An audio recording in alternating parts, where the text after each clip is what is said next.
Okay, we're back at bot thing. The next chapters of the things. There's two of them. We're just gonna stop it. What the fuck he doing? Obi? Stop it. He doesn't like doing that for some reason. I don't know. Anyway, that was the prologue. Previous bit.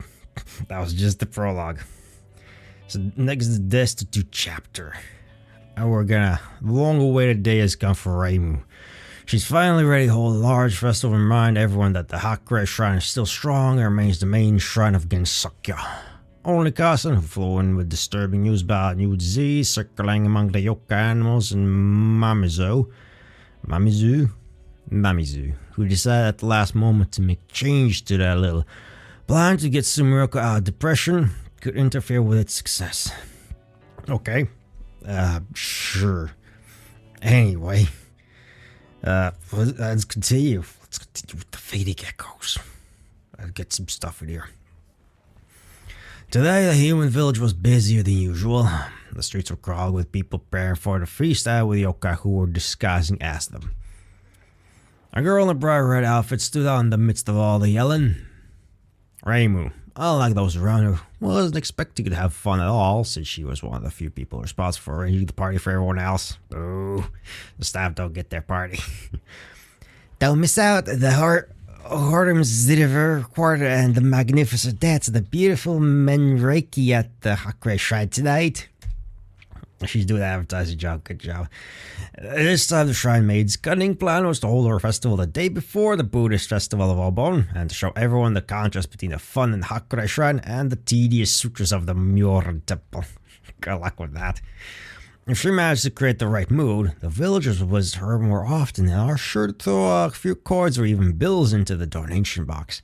And then Reimu herself would have a feast. Let capitalism go. For the sake of such an outcome, she did everything possible. She shouted as loud as she could and waved invitation flyers. Passerby listened to her words with little enthusiasm, but they still took the invitations and read what was written. Only at our shrine, you could get the blessing of the good dragon. I forgot which was. Like, it doesn't matter. It's going to change anyway next time. Suddenly, there were indignant, thin cries from one of the shops. That's stealing! Give me one pack at once! Who are you kidding? There's enough for 20 people here. Oh, never mind. It's Sakuya. Okay, Sakuya is demanding the thing the proper and Nazrin. Petty Pipsqueak is the Pipsqueak. I gave the deep voice. Fucking let's continue with the deep voice for the Peppy Pipsqueak. That was the other way around. Anyway. Reimu squeezed through the crowd surrounding the baker shop and saw Sakuya be glared at with displeasure by Nazrin, the mouse yokai at the Myoran Temple. Nazrin's displeasure was understandable. The baker's counter usually had a mountain of sugar packs for sale, but apparently Sakuya managed to buy them all and was now leisurely stacking them in a huge bag. Look, her vampire masters need all the sugar or something, I don't know. I guess blood tastes better when you mix it with sugar. Maybe, probably. That's a good question. What does blood do when it's in contact with sugar? I mean, blood's mostly water anyway, but it's got the other things in there.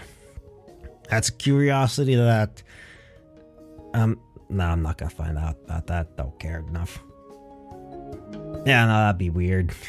That'd be weird. Like, I get cut quite often, but that's at work where I don't have access to sugar. So it's like... That curiosity's not gonna be sated anytime soon. Oh, that's a thing to put on the bucket list.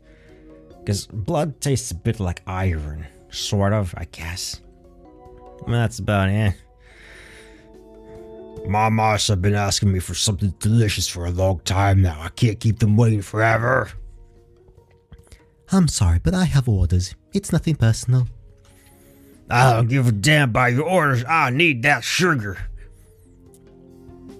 Nazrin-san, I'm deeply sorry, but Izayo-san was here first. Please come tomorrow. I need it now, not tomorrow. Go get me some more right now. I'm awfully sorry, but I can't leave my shop in the middle of a workday. Do you want my mice sneak into your warehouse? They can eat a lot, you know, especially when they're hungry. No, please, Nazrin-san, please, wait, I'll go get it. You cheeky little shit, this Nazrin's cheeky little shit. What's this? Are you threatening him? I am, And honest. Good. She's honest. I like it. Nazrin turned around and was about to face down that insolent person who dared to accuse her, but quickly closed her mouth when she saw that it was Reimu. I like the smug look on Reimu's face. It's like, eh. What do I mean by that? I don't know. Howdy. That's great. I love this. This mouse was fearsome only in words, and only if she spoke to someone who couldn't fight fire with fire. Reimu, on the other hand, was presented a certain authority for her. In the past, their clashes had ended quite sadly for Nazrin, especially in places where Reimu's needles had hit. Oh, she uses needles, cool. However, Nazrin would not be the leader of the Gensokyo mice if she gave up so easily. The sugar doesn't belong to her yet. She doesn't even pay for it. This is a violation of guest rights. Did you mean pest rights? And why sugar exactly? Don't mice like cheese better? Pfft, one could tell you're an amateur. That's just a common myth. In fact, mice love peanut butter. What? What butter? Grated peanuts, sugar, salt, and butter. So yummy. Peanuts, Have you bought it yet? No, why? Because if you ever try to threaten anyone in this village again, you'll be looking for peanuts in the garbage cans, got it? All of Nazrin's feigned anger was blown away like the wind. Now she looked more like a misbehaving child about to be punished. But, I wasn't threatened. As soon as Reimu reached for her go-hey, Nazrin squeaked cowardly and hurried to hide herself behind the nearest house. Uh-oh! I hope I won't have any trouble now, Hakure-san. She's pretty cowardly if you don't treat her nicely. If her mice mess something up, let me know. I'll tame her. Oh, you have my gratitude. No worries. I and the Hakure God always stand for peace in the village. With that last phrase, Reimu raised her voice so everyone around her could hear. It turned out to be pretty effective. Those watching the conflict smiled favorably at her. Sakura, who had been filled with her bag nonchalantly the whole time, put the last packet inside and pulled out her wallet. So, Baker-san, how much do I owe you? Is this enough? Thank you for your purchase, Isao-san. Here's your change. Would you like me to help you carry the goods? No thanks, I can manage by myself. Why do you need so much sugar anyway? Did Ramelia decide to get diabetes in her old age? It's Miss Flounder's birthday today. This is for her birthday cake. Oh. And how old is she this year? I bet it's like, 14 again? 511 years. Okay, so it's 11 again. Huh, I thought she'd be younger. Then give her my congratulations. By the way, we have activities for kids too. There will even be trained animals to ride. I remember on New Year's Eve you tried to entice visitors that way. Are you sure it's worth trying again? Something inside Reimu shuddered at the memory of that December failure. She had made a desperate attempt to outflank the Moria Shrine and built a real amusement park on the shrine grounds that no one went to. It's not surprising though who in their right mind would want to trade that magnificent view from Yokai Mountain for Reimu's dubious clownery. Especially on New Year's Eve, which, as everyone knows, is the key to the year. Yeah, like, kind of important. The New Year's shrine visit, the first, get good luck thing you don't want. This time it's different. I made some arrangements, conducted a long advertising campaign, I assessed all the risks, minimized the cost, took into account the weather conditions. What? Never mind. Damn, she was traumatized by the failure last time. Aw, poor Reimu. It's going to be okay. I'm well prepared. Yeah. Well, good for you then. I'll pass on your congratulations and your invitation to my mistress, but I don't think she'll be very interested. Have a nice day. Saku carefully lifted the bag, checking to see if it would tear from the weight. Judging by the handle stretched like strings, the weight was indeed close to critical. Reimu would not have been able to carry it into the shrine. It's a lot of fucking sugar. Usually, however, the maid had to carry much more massive objects and stack them on the cutting table. Damn. And dismember them without spilling a single drop of blood. Damn. Oh yeah, I guess they're vampires. They want things. They want the blood. Well, that was an ominous statement. Just casually dropping there. Reimu glanced at Sako and reached for more flowers, but her hand found only emptiness in the folds of her dress. Trying to attract visitors by shouting was fraught with the risk of losing her voice, so the Shrine Maiden decided to put an end to her promotional campaign and return home. Okay. Oh, sprites, the people, workers, okay. At the shrine, the amusing scene of Kappa work awaited Reimu. The short river yokai scurried back and forth about to injure each other with their giant backpacks. Occasionally, a variety of tools would show up from those backpacks and an argument would ensue as to their appropriateness.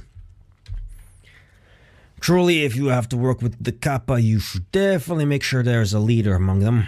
Coordinated work without clear guidance quickly turns into a laughing matter. Reimu wasn't a leader herself, so all she could do now was watch them with annoyance and occasionally tell them to hurry up. After a while, two girls showed up on the shrine path. Hata no Kokoro, sincere actor, and Mamezo Futatsuiva.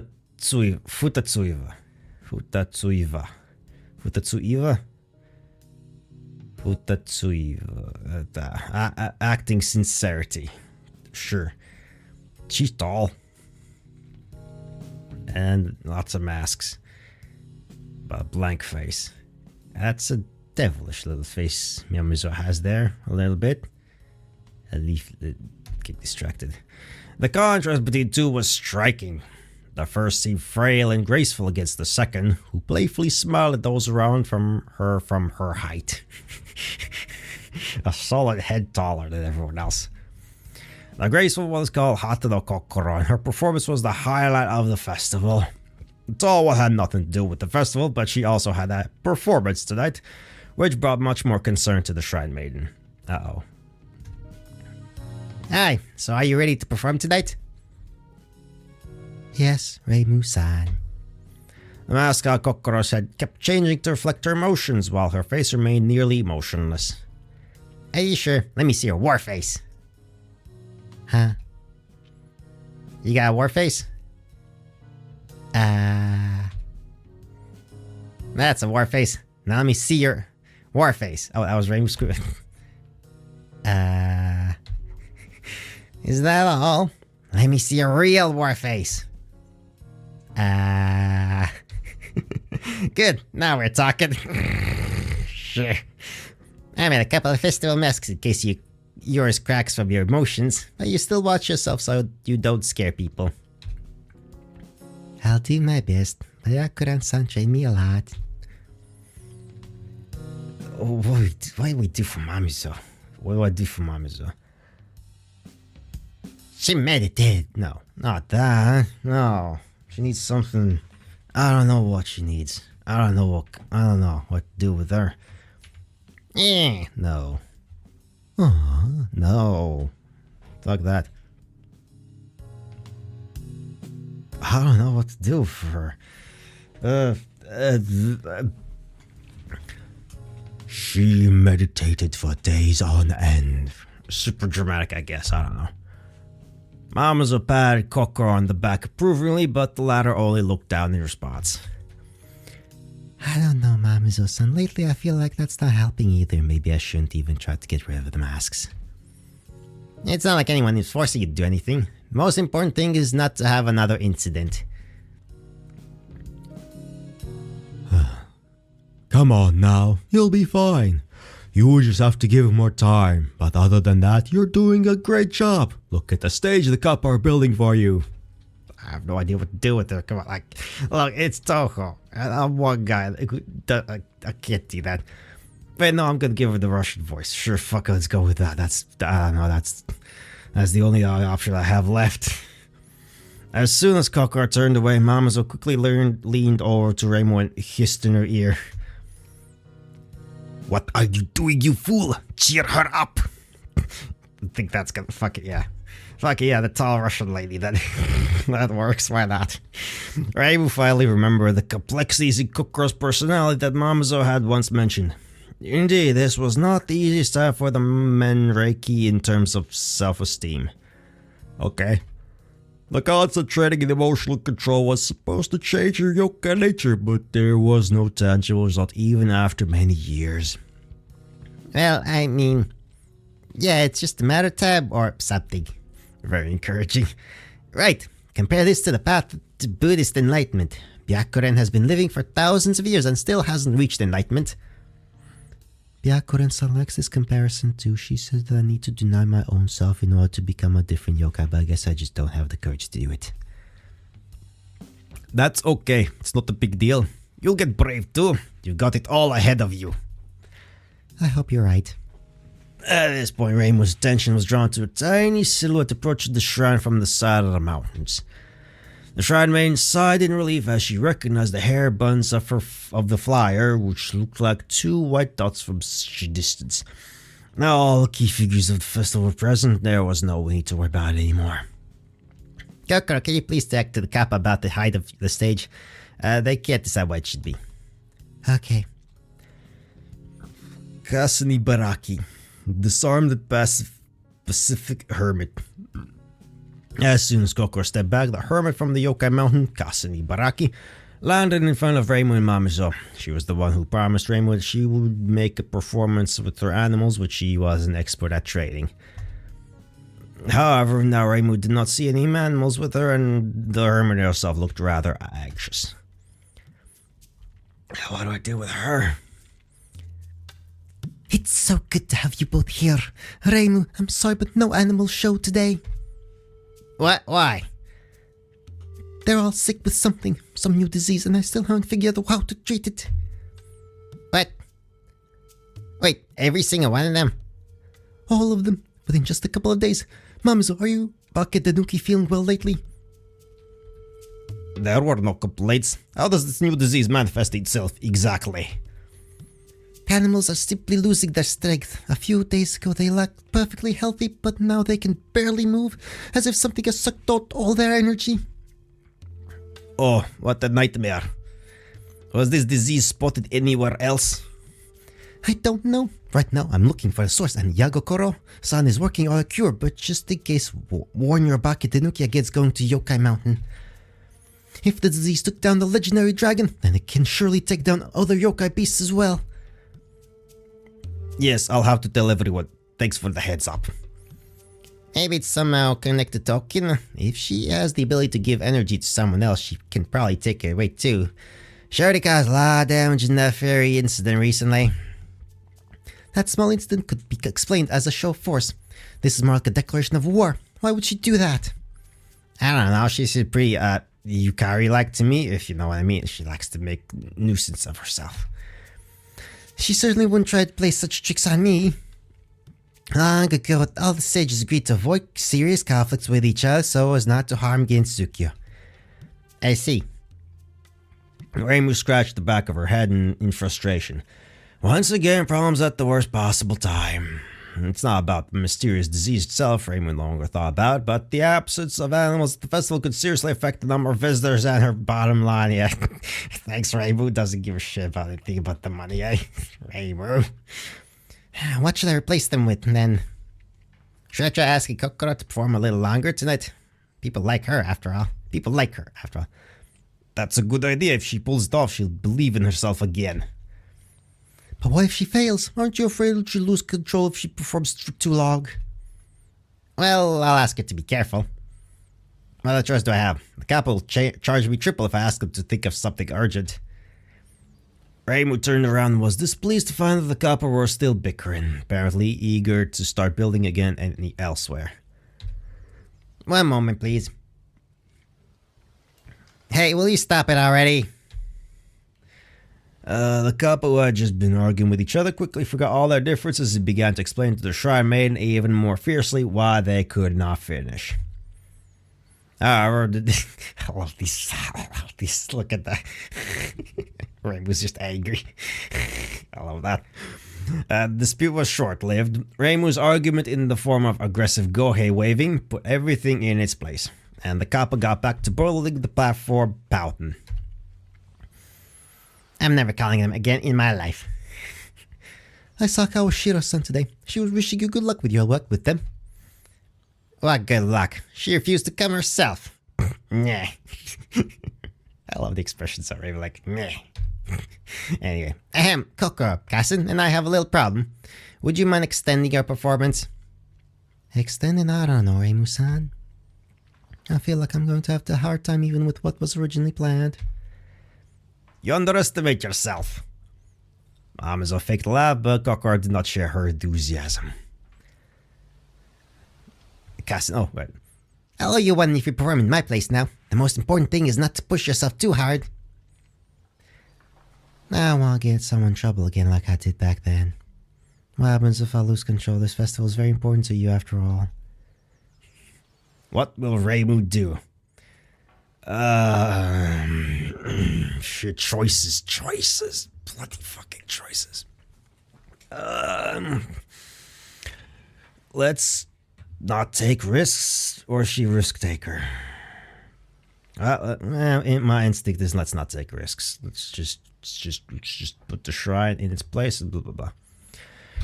Reimu's mind flashed back to an instant a long time ago when Kokoro lost control of her emotions and started sucking the hope out of those around her to make up for that feeling in herself. It took a lot of effort for everyone to figure out what was going on and to calm down the raging Menreiki. Okay, it's not worth the risk. Then we'll just finish a little early. I'm sorry, I didn't mean to let anyone down. It's fine. It's my fault for knocking the animals ready. You'll still do your performance. Yes, but the festival.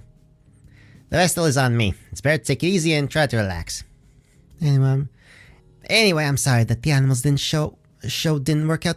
I'd better get back to the investigation now. I'll see you later. Bye. Carson soared into the air and quickly disappeared behind the nearest trees. Unleashing her massive hair. Mamizo stretched lazily and, with a small pop, turned into her yokai form, locking Reimu's with her gigantic tail. That is a massive tail. Reimu, aren't you forgetting something? Oh, yeah, that's right. Let's go. It's all in the pantry. Reimu brushed off Kokoro's questioning face. We'll be right back. Keep an eye on the kappa for now. Okay. A few minutes later, behind the shrine was a small pond which Reimu liked to look at while drinking tea. And now, however, the calm surface of the water was more of a contrast to what Reimu and Mamizo were discussing. Regarding Sumrieko, are we doing everything according to plan? Did you manage to give her sleeping pills? That's okay. Yes, I did, but I have to be honest, I'm starting to like the idea less and less. What? It seems to me that this can only bring her down. She's in a very bad mood. Still? What do you think? She doesn't want to see anyone. Well, yes, but... Damn, how long has it been? 3 months already? Or 4? And she's still sad about her exams. So if she didn't pass, she can retake them in a year. It's not just about her studies. She was greatly hurt by the very fact that she could not remain someone exceptional even in the outside world. Huh? What do you mean by exceptional exactly? Remember how she acted during the Urban Legends incident? She invaded against Sokyo, believing that she would quickly defeat all the dissenters and find new friends to match her. But in the end, she couldn't defeat anyone, and all of her newfound friends were much older, wiser, and stronger than she was. She was happy with us, of course, but her pride was hurt because she had never lost first place before. And now she has even failed in her studies, which she has always excelled in. The last bastion of her pride has fallen.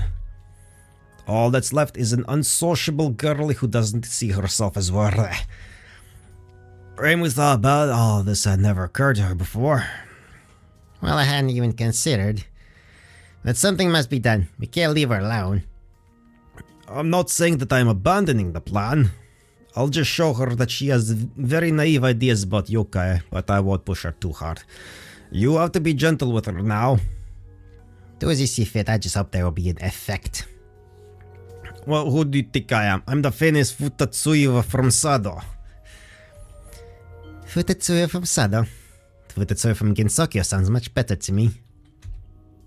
Hey, what are you to do? Oh, no, Marissa. I said the more childish one. Hey, what are you two doing here? What was the... I don't remember. I don't remember. Right when Mamizo looked up and saw Marissa hovering in the air above them. She's the witch. She's a silly witch. The witch cheerfully saluted and landed nearby.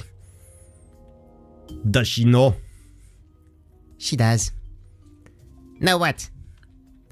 Remember what I told you about the plan to put Sumiko in her place? Oh yeah, so are you going to do it today? Well, not exactly, but we'll try to make it clear to her that she's weak. Don't overdo it, she's been kinda down lately. Oh, by the way, what about the booze party? Are we good? That's the important bit. I just wanted to tell you to come early because Carson had a little issue with the animals, so it should be over before sundown. Perfect. By the way, you should come too and take Sumiko with you. We will have to explain ourselves and apologize if she's offended. Well, there's no telling what effect the sleeping pills will have, but don't make sleeping pills booze. Well, they're not gonna feed her booze. Probably.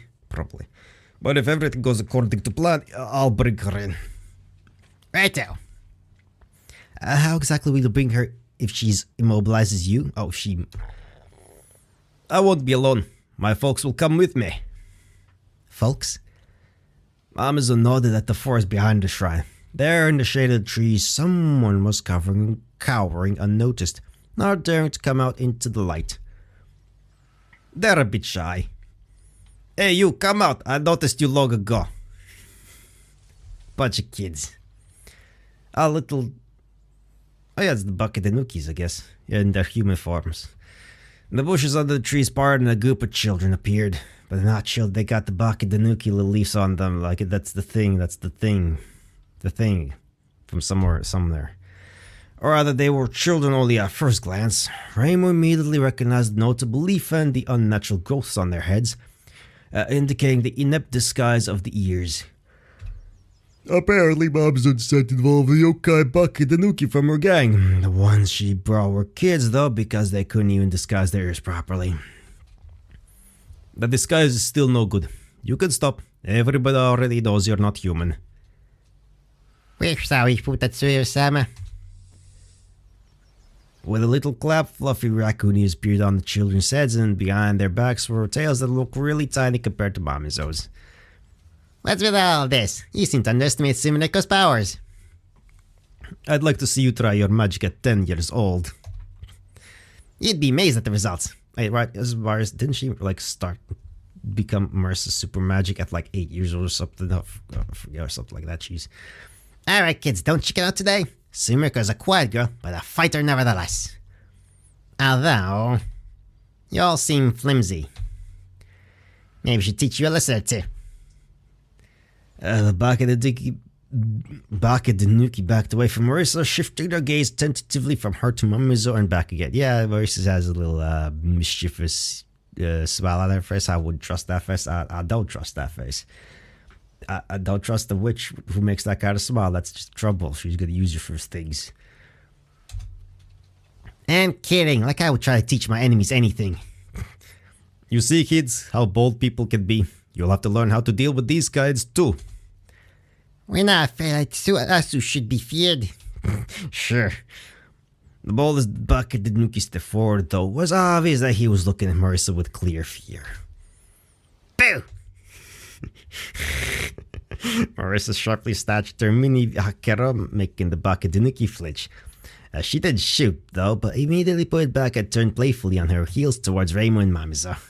Okay, I like Marissa. I like this version of Marissa. I don't know if there's other... I don't know. I think about the official, but I like her. I like Marissa. She's fun.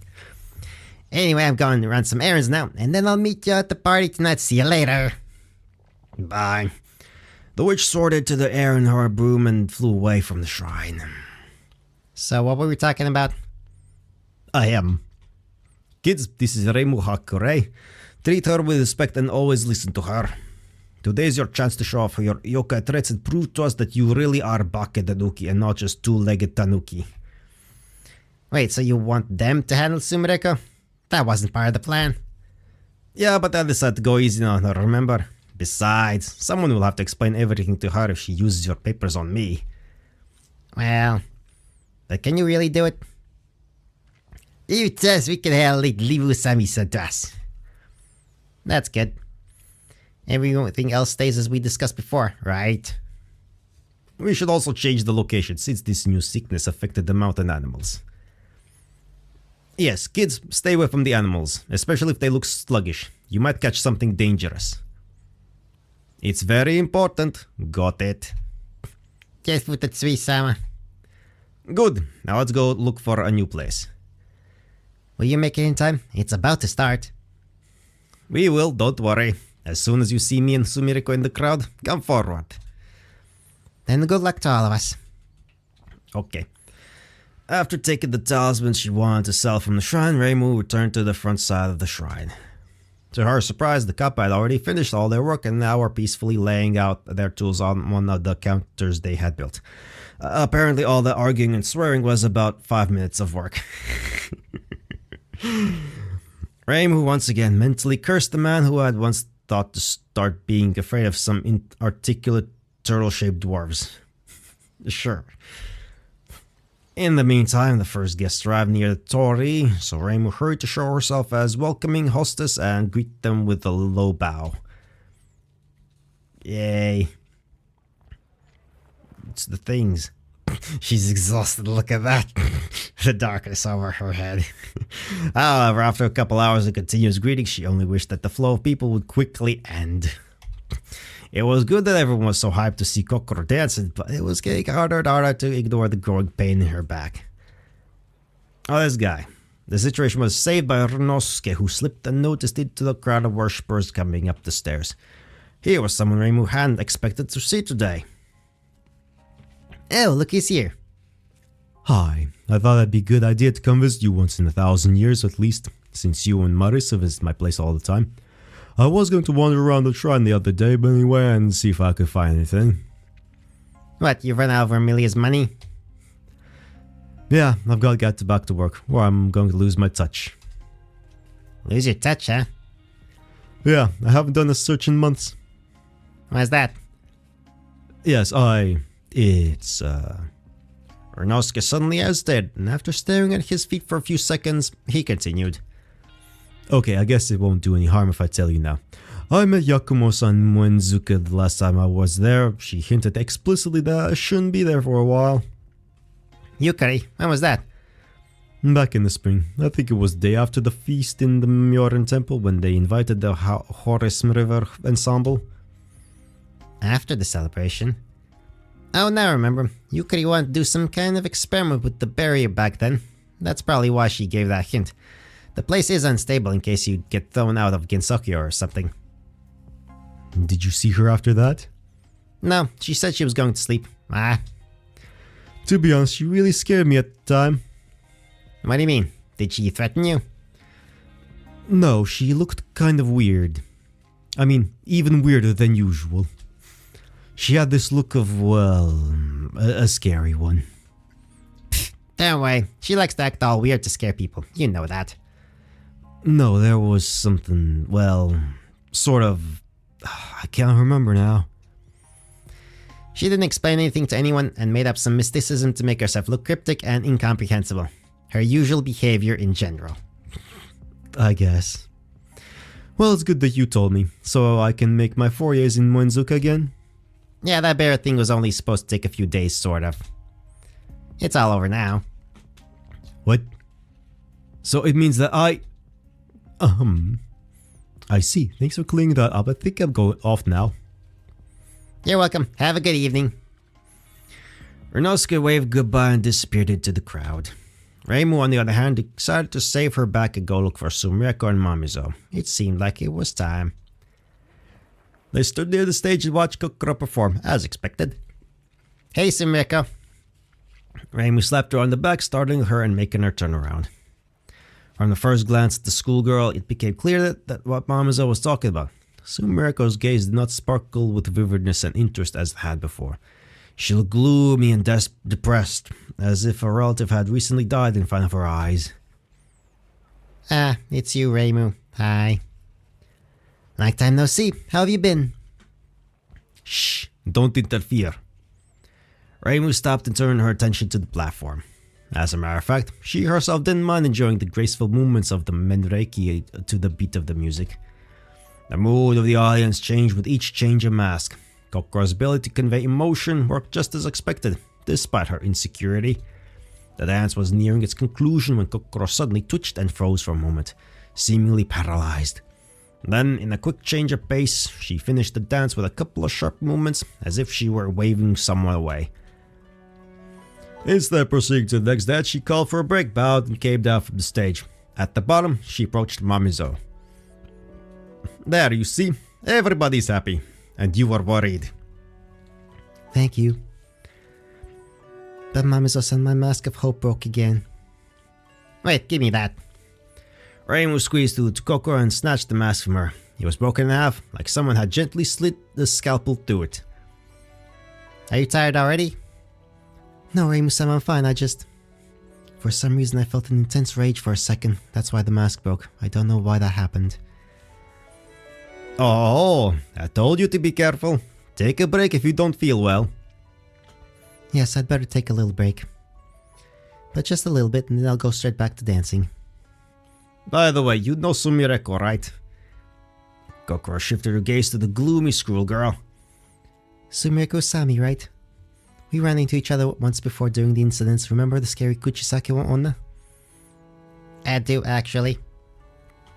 It's nice to finally meet you, Sami-san. What did you think about my dance? It was expressive. Thank you. What exactly did you find expressive about my dance? Well, there was so much. It was just beautiful, I guess. Sumireko was blatantly indifferent to both Kokoro and her dance. It was as if Kokoro's ability to convey emotions had no effect on her. At these words, the joyful mask on Kokoro's head changed to a puzzled one. You didn't like it? No, I'm telling you, it was neat. Are you lying to me? Again, everyone is... Uh-oh.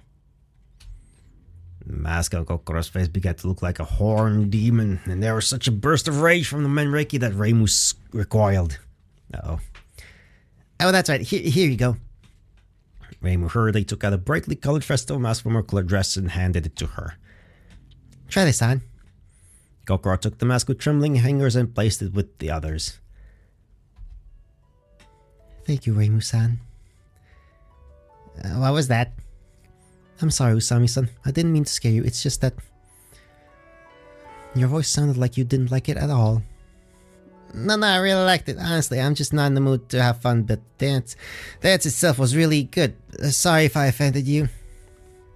I see. I lost control again. Don't worry, these things happen.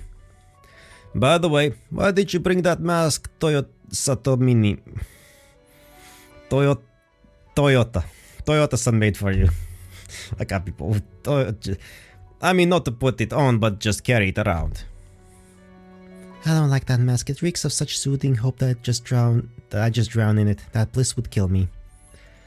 But you understand that no one wants a repeat of that instant, don't you? I get it. I'm going to train harder to control my emotions. Can you feel hope at all without that mask? Barely. The mask Reimu-san gave me is very, very weak and can only calm me down for a little while. The rest of the time I try to restrain myself, but I'm still not very good at it. It must be awful. Yes, sometimes it's hard for me, but I have other feelings that I can focus on. Joy or calm is what Byakuren-san teaches me. I see. Reimu-san, is it okay if I end the performance in a bit? Since I can't control myself anymore, I probably shouldn't linger on stage. As you see fit. Most importantly, don't overdo it. Then I'll be done soon. Goodbye. Yeah, it was nice to meeting you. Reimu felt Mamizo discreetly pat her on the shoulder, hinting that it was time to act. Oh, by the way, Sumiko, take this. They'll protect you from a yokai attack. If someone tries to attack you, just throw those at them. They'll immobilize even powerful enemies for a while. The sight of several ofuda in the shrine maiden's hand seemed to remind Sumiko of her place. What? There's a full moon tonight, so the yokai are especially active. I won't need them. It doesn't matter. Just keep them to yourself, okay? Alright, fine, as long as you leave me alone. Sumiko irritably snatched the amulets from Reimu and shoved them into her dress pocket. It's got pockets. Good, that's good. Great, then have fun while I do some errands. Reimu returned to the stairs and continued her work. The rest of the evening passed quite typically. People came, enjoyed Kokor's dance, and some even offered a prayer and left donations. Unfortunately, everything comes to an end sooner or later. As the sunset, Kokor's performance ended as well. She came down from the stage, bowed one last time to the remaining spectators, and approached Reimu. This is it, Reimu-san. I'm through with it for today. Alright, thanks for your hard work. Thank you too for this chance. Sure you don't want to have a drink with us? No, I'm sorry. I have practice tomorrow morning, so I'd rather be sober. Oh, I see. Well, so long then. Kokoro went down the stairs, taking most of the visitors with her. Reimu hastened to remind those who were leaving one last time that the festival was made possible by the exceptional generosity of the Hakure god, who loves to be paid with mutual generosity, especially in denominations of 100 yen or more. God fucking damn it, I can't take this. I can't take the seriousness of the gods here seriously, because it's just money grubbing stuff. Reimu. Especially in denominations of 100 yen. Come on now. That's so silly. When people had finally got home, the Kappa took the same few minutes to dismantle what they had built and left Reimu alone. Apparently this time the folks really liked the whole festival. There was something rustling and gleaming in the donation box. The shrine maiden poured it all out on the doorsteps of the shrine and began meticulously counting it. And then there's the witch. She was attracted from this fascinating activity by Marissa, who landed next to her.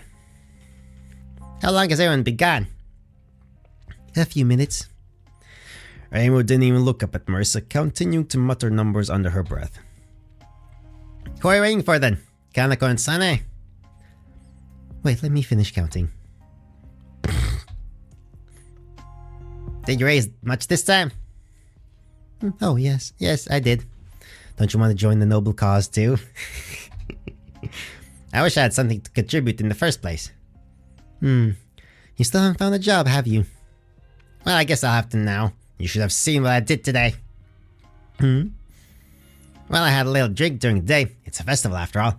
Then I flew to Pacholi's library. She was just reading some book about fire magic, so... Marissa was embarrassed to look down. I tried it out. And I burned down everything there. Oops. Oops. That's a bad thing to do. What? What do you mean by burned? You know, there was a bookshelf. I set it on fire and it just burned. You can imagine Pacholi's reaction. Yeah, probably not the friendliest one. Ahem. If you don't reimburse me for these books, I will ask Sakura to seal you in time and you will do research until you are 510 years old, because that is how many years it will take you to rewrite the books you've burnt.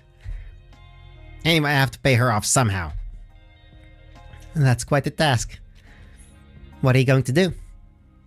I don't know, Suddenly, a terrifying howl cut through the air. It was high, grinding, and so unpleasant that Reimu involuntarily flinched. It wasn't even remotely like the wolves she occasionally came across as she flew around the surrounding mountains. What's that? I never heard this kind of howling before. A yokai? Perhaps. And not far from the shrine. We should look into it. I call dibs. I need the money more. Wait for me. I'll just grab the ofuda. Grabbing a bundle of amulets from the shrine, she soared to the sky, following Marissa, and they headed away from the shrine. Even though the howling was somewhere nearby, it was not easy to see anything among the dense crowns of the trees. My thing could howl like that. Who cares? Even if it's a yokai beast, it won't be a problem to exterminate it. Well, yes, but it's still strange that... Oh, it's the full moon thing tonight. I keep forgetting that. Stop. Reimu froze in midair. For a second, she thought she heard something else besides Marissa's chatter, but now as she swept her eyes over the thicket below her, she couldn't see anything out of the ordinary. What? I heard someone's voice. I don't hear anything. Be quiet. There's no one here. Reimu had that feeling that there was someone else nearby, but she saw nothing and no one. Okay, it was probably just my imagination. Marisa's voice brought her out of her relief contemplation state. Oh, look. Rainbow looked in the direction the witch was pointing. Even from a decent distance, she could see a small clearing and a group of silhouettes. I hate the word silhouettes. I can never remember how to spell it. Fuck. Every time I try to look something up, it's silhouettes. Fuck. Anyway, let's go. Yeah. Oh, it's those two. 5. A few minutes later. As she flew closer, Reimu saw several small silhouettes surrounding a large one. So what's going on here? Who is yelling? It's just the Russian lady and her kids. Up close, she finally got a good look. It was Mamizo, covered in ofada, with the little bucket tanuki around her. Reimu was relieved to see that everything had gone smoothly. Oh, it's you. Wait, I'll lift the seals. Chris, please stop. She's not herself. Oh? What do you... Oh yeah, she got crazy eyes. She got crazy eyes. Uh-oh. That's great. I love crazy eyes. It's the best. Look at that. Suddenly, Mamizo lunged there, clenching her teeth. Reimu reflexively recoiled and grabbed the gohei, but the amulets immediately started glowing, revealing their divine power. Mamizo was shackled with bluish chains, which prevented her from moving. What? Oof. Reimu carefully approached and peered into Mamizo's face. Yeah, okay, that's crazy face. The terrified crazy face instead of the really hot crazy face. There was something wrong indeed. The unhealthy glint in her eyes, the beastly grin, the crooked fingers with razor-sharp claws. Everything gave her the look of a beast, not of an ancient and wise yokai, the image she carefully maintained. What's wrong with her? There was a muffled cry from behind her. Reimu turned around and saw Marisa, staring in a daze at a large boulder towering in the middle of the clearing. It was easy to miss in the dark, but there was someone sitting near it. Oh shit! That's some guts. When Reimu looked closely, she realized with horror that it was Sumiko with a huge wound on her stomach. That her stomach is open. We can see the lungs and the ribs and the guts. And then she has a head wound as well. That's not good. How could that... Sumiko! Reimu lunged forward and grabbed the schoolgirl by the shoulders. Her head bobbed lifelessly from side to side. Marisa quickly approached the boulder after the Shrine Maiden. Quickly, her pulse. None. Reimu began to touch Sumiko's neck with trembling fingers, hoping to feel the very push that told the heart was still beating. But no matter how much she researched, the schoolgirl's neck remained smooth and barely warm. No, how could that... Her shock was quickly replaced by rage. Reimu stood up abruptly and walked towards the Bakedenuki, clutching the gohei tightly. The expression on her face only made the little yokai huddle closer together. I'm listening. The Bakedenuki froze, staring fearfully at the Shrine Maiden. Finally, one of them, the boldest one, stepped forward and hesitantly began to speak. Well, Futatsuwa-sama told us that we should jump out and scare that girl when she gave us the signal, but when she grabbed her, some light appeared around her. She faltered when she saw Marisa coming towards them. The witch's face didn't look kind either. What kind of light? No, it was floating near Futatsuwa-sama, and then she howled and slashed her with her claws, and then... What the hell kind of light was it? Reimu walked over and stared fiercely at the Bakedenuki from above. Damn. Don't you dare lie to me. No, I'm not lying, honestly. Yeah, she's not lying. What did it look like? Well, it was kind of like blue, glowing. It's the standard magic lights. A vengeful spirit? Well, I don't know, I guess. He was alone? Yes, I think. But how? Mamizo's not a yokai of that level. This is some kind of sorcery. What sorcery? Just look at her. Marisa pointed at Mamizo, who was still trying to escape from the trap. Indeed, a vengeful spirit could very well possess a weak yokai and use it as a weapon for revenge. But Rainbow had a hard time imagining how many spirits it would take to subdue a yokai on Mamizo's level. In the words of the Bakudenuki were true, then the spirit that possessed Mamozo was monstrously strong. Mamozo would have definitely repelled any kind of submission magic. And are there even magicians like that in Getsokyo? We can be counted on the fingers of our one hand. But where would such a powerful vengeful spirit come from near the shrine? Or is it... They are lying to us. We're not lying, why would we? Look at Futetsu-sama, something bad happened to her. Why? Good question. Maybe you actually want us to eat Sumireko to get new powers? Or do you think I don't remember about the full moon? But why weren't they eating her when we arrived? Who cares? They would have eaten her afterwards. Are you nuts? They're children. How could they go against Mamozo's will? Hey kids, was there really only this light? There were no magical seals around it or anything else? No, there weren't. Then it definitely doesn't sound like magic. Although I've never seen a spirit that could single-handedly possess a yokai like her. I think we have a problem. Problem? You're no kidding, Marisa, Sumiriko's dead! Dead! Yes, she's dead, and Mamozo might die too if you don't get that spirit out of her. Marisa's words worked like a cold shower and shook the shrine maiden out of her rage. Reimu closed her eyes and started rubbing the sides of her head. She has to think straight. She has to calm down. She has to get a grip. Yes, you're right. Okay. Let's say it really was a vengeful spirit. Then... Reimu turned around and threw some of her food at Mamozo, causing her to fall to the ground like a sack. I know what to do. Grab her and fly to Ayente. I'll explain on the way. The little Bakudenuki froze in horror as they stared at Mamozo's motionless body. She's just paralyzed, so that the spirit cannot leave her body. Listen carefully. Run to the Myorin temple and tell them that there was been an incident and that we may be dealing with a particularly strong, vengeful spirit. If it wasn't alone, someone else might get attacked. Tell Byakuren to put someone on patrol. Is that clear? Yes, Akira-sama. Bakudenuki hurried to hide in the bushes. Reimu! Marisa waved as she pointed at Mamozo's flaccid body, which she was holding over the shaft of her broom. The shrine maiden returned to Sumiriko's body. The dead schoolgirl was still by the boulder. And why would she move everywhere? Reimu squatted down and threw her over the shoulder, picking her up by her feet. Strangely enough, Sumiriko was quite light, probably not even 90 pounds. Reimu shook the corpse to make sure that it wouldn't slip off her shoulders as she flew. Grim stuff happening. Damn, I wasn't expecting it. Although I did like it did have the warning thing at this when you start this thing that there's like depictions of violence and stuff like that. So yeah, stuff for the faint of heart. The wind howled in Reimu's ears again, this time with redoubled force. They raced down the mountainside towards Ayente, making the most of their flying abilities. Not a second could be wasted. There was still a chance to save Sumiriko from the afterlife, at least temporarily. So what's the plan?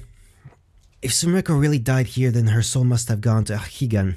We have some time to fly there and tell them that she still has a living body in the outside world. Can we do that? I don't know, but we got her body. The last thing they would want is an unfair trial. What if something happened to her body in the outside world? I don't know. You have to ask Eirin to stitch up this one. Worst case scenario, we'll try to get the Yamas, keep her with us as a ghost. It's not as bad as it could be. It's not as bad as it could be? Well, yes, usually people from the outside world get kidnapped by the yokai and then they can only hope that their time in hell will pass without a hitch. Sumiriko has us, at least. Damn. Then I'll fly to Higan after we take them to Ayente, and you deal with Mamozo. You read my mind. Meanwhile, the lights of the human village were floating below them in the distance. Even from a high altitude, people could be seen wandering the streets, apparently having decided to finish their drinks at the village bar after the shrine festival. Reimu had already forgotten her ingenious plan to get people drunk before Obon so that fewer visitors would come to the Myorin temple. The plan seemed to work after all. Less than an hour ago, she had been dreaming carefree about how and when she would spend on money she had earned. Now she was in for a long line of troubles if she didn't get her head around the situation. Deeply absorbed by these thoughts, she did not notice how they reached the bamboo forest in the depths of which Ayente was located. The mansion was surprisingly lively, even though it was late. Reimu belatedly remembered that the rabbits of Ayente have their own holiday, pounding mochi every full moon. As they flew toward Iante, Raymond and Mercer hovered over the rabbits who were humming something merrily. Hey down there, we got 2 wounded. Is Iron in? Oh, it's the witch and the shrine maiden. Master Iron is in her office. Help me out here. Raymond landed and threw off Sumiko's corpse. Quickly, take her to Iron. A rabbit girl who picked up the corpse looked at Raymond's blood-stained dress in surprise, then placed her hand on Sumiko's neck. This one's already cold. She should go to the cemetery. Let Iron testify to the cause of death. This one goes to Iron too. No, wait. This one goes to Iron too. Raymond, I'm going to Higan. I'll be back in a jiffy. Wait for me. Marisa soared to the sky and flew in the direction of Yokai Mountain, beyond which was the path to the Sanzu River that separates Gensokyo from Higan. Raymond, on the other hand, nodded to the rabbits and entered the main building of the mansion.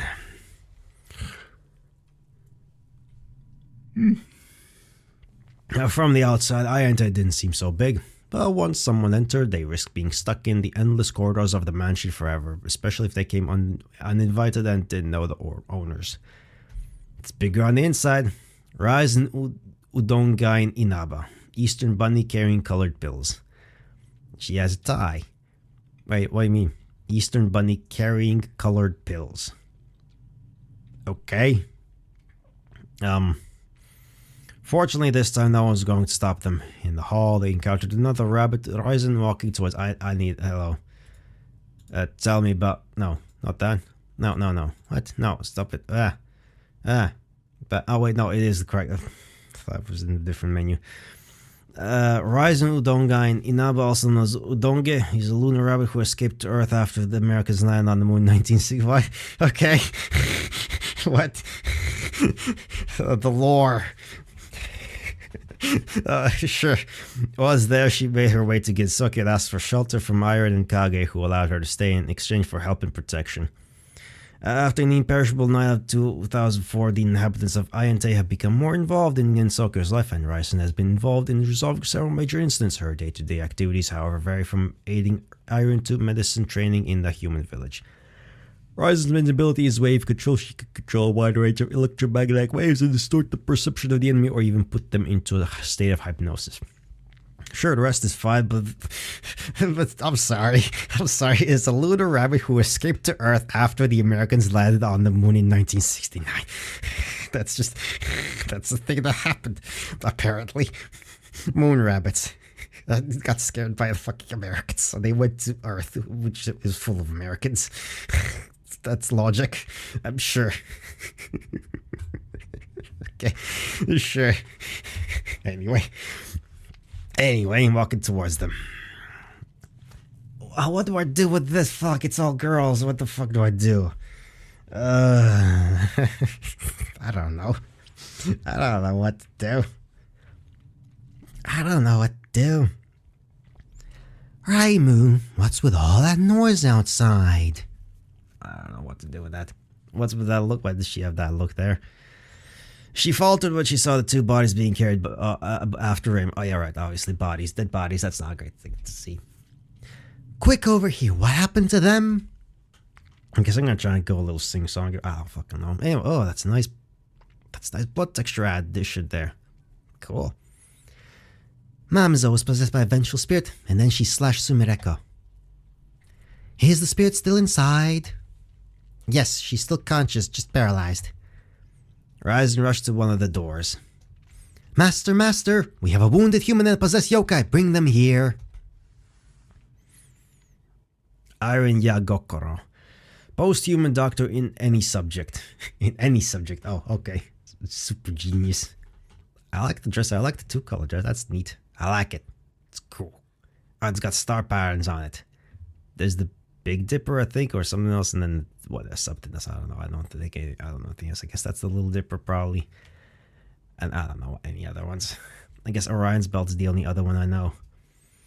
Anyway, that's some technology there. Giant blue orb of glowiness with wires sticking out of it. Cool. And go down is the top button and go up is the bottom button. That's not confusing at all. Sure. And is that an electronic skull replica thing? Okay. I guess she's postdoctorate everywhere. I don't know what to do with all these voices. Fuck me. I don't know what to do with any of these voices. Reimu, what happened? I guess that's what we're going for. And then Iron's gaze fell upon the 2 bodies that had been brought in her after the Shrine Maiden. Oh dear, Usami-san. Mamizo was possessed by some kind of spirit, and she wounded Sumeriko badly. Quick, check her. I've heard that the human brain lives for some time even after the heart has stopped. Hudonge, numbers 9 and 12 now. Got it. Iron examined Sumeriko's wound and felt for a pulse. 5 minutes, Reimu. A person can be brought back to life only 5 minutes after cardiac arrest. It took you longer to fly here, didn't it? Iron pointed some kind of device at Sumeriko's body and looked at the data on the screen. No brain activity. I'm sorry, but her soul is already far away. Reimu sighed heavily. So that left only the most unreliable option. Is there any way you can bring her back to life? Bring her back? I can stitch up the wound and repair the dead brain cells, but you understand that without a soul, her body won't move, right? Marissa will be in Higan soon enough. She will try to convince the Yama that there was a mistake with Sumiko's soul. She has another body in the outside world after all, and if it is intact, then technically Sumiko is likely still asleep. I think it's against the rules to bring souls back. I wouldn't rely on the Yamas listening to you. Sure they will. We know people in the ministry, and besides, Obon starts tomorrow. They'll be swamped enough as it is. The reports for a soul or 2 could easily get lost in the process. The important thing is to have a place for her to come back to. If that's the case, I can restore this body, but the process will be quite time-consuming and take several days. Even if Usami-san's soul can be shielded from rebirth, it will have to be kept somewhere during this time so that it doesn't become a ghost. We'll deal with that. Well, fine then. First, I'll need as much Usami-san's biomaterial as possible. Come here. Reimu belatedly noticed the thick crust of Sumiko's dried blood covering the right side of her dress. The smell of sweat with a metallic taste hit her nose instantly, and how did she not notice that before she smelled so much? With this stench, all the events seemed to fall anew on her. Children crying with fear, the wild expression on Mamizo's face, the insides, on the outside. Reimu felt like she was about to vomit. Luckily, Aaron took out a device that looked like a transparent tank with the handle and ran over Reimu's clothes, cleaning up the bloody marks. That's convenient. You're lucky you don't have to wash it all. By the way, my services cost money. Do you remember that? Yeah, I'll pay. Are you going to pay? Huh? I'll pay you. Are you sure? I said I'll pay. What's wrong with that? Well, everyone knows that you're a money-grubbing little scamp. It's just that I didn't expect your debt to decrease for the rest of your life. A thought flashed through Reimu's head about how ridiculous their conversation sounded. It was like everything was happening in some crazy dream, or in some fan work. But like, it is probably not any more ridiculous than actual stuff that's happening in Touhou storylines. How could Aaron even care about payments in such a situation? How could Reimu herself get annoyed by those care? Sumiko is dead. A cold corpse lies a meter away from her. Why? How? How is she? Looking back at her actions, Reimu couldn't believe that she had made a list of actions in her head with such cold prudence, gave instructions, planned ahead. But for some reason, she never thought about how terrible everything that had happened was. I mean, that's just stress reaction. In stressful situations, some people break down, some find clarity to not focus on the horribleness. Depends on a person. I freeze up. I wouldn't know what the fuck to do. I would just go to rest and just not know what the fuck to do at all. Become a useless mess. It was her fault. Her fault from beginning to end. If she had been a little more assertive, if she hadn't be around the bush, if she hadn't thought that Sumiko herself should understand everything, nothing like this would have happened. Looking at the bloody corpse, Reimu suddenly remembered something. Something from long ago. Something warm and very childish. Oh, go to flashbacks. Flashbacks. Yeah. Oh, it's the cold winter night. 20 years ago. That's before Sumiko was even born. Yeah, that's right. It was that day about 20 years ago when she had invented the rules for Danmaku duels. Oh, she invented them. On that winter evening, the falling snow was thick and the light from the Hakurei Shrine was barely shining. That's cute. I like this drawing style. That's nice. Tiny Hakurei. And Yukari. In the shrine, despite the weather, it was tropically warm due to the unusual heat of activity. For a day now, the delegations of the Tengu, Kappa, Bake, Denuki, Kitsu, and other yokai groups had not been able to agree among themselves on how to solve the sudden problem with the vampires. Wait, what do you mean sudden problem? Conflict, also known as the vampire incident caused by the yokai's dissatisfaction with the special rights of vampires to human blood. Ah, right, because, well... I think what is to get everyone under you, aren't you two conceived without strong hand of Oni? How dare you, you bloody drunkard! We work hard for the prosperity of the yokai community while you freeloaders drink all the sake. Gentlemen, get the grip! We'll never come to an agreement like this! Back off, you don't have the power to stop us. Screw you! The still very young Reimu was looking at the scene in confusion, not understanding why everyone was arguing. Yukari was sitting next to her, tracing her finger thoughtfully through the folds of her dress as if she hadn't noticed that the negotiations were about to turn into a brawl. Then Reimu thought about something. Because of her age, she couldn't quite grasp the idea yet, but out of nowhere she seemed to have the confidence that she knew how to solve everything. She timidly tugged on Yukari's sleeve. Ah, that's adorable. Adorable little Reimu. Look at that. Yakamaba-san, Yakamaba-san. What? Pulled out for contemplation, Yukari turned to the little shrine maiden. Did you want something, Reimu? Can I? I think I got it. What did you come up with? Had to make friends with everyone. Oh, you want to propose your idea of how we can solve the vampire problem? Yes, I know how exactly. Well, that's good. Yukari clapped her hands twice and raised her voice a little. That's so adorable. Look at these. I like these stars. This is great. Hey everyone, may I have your attention, please?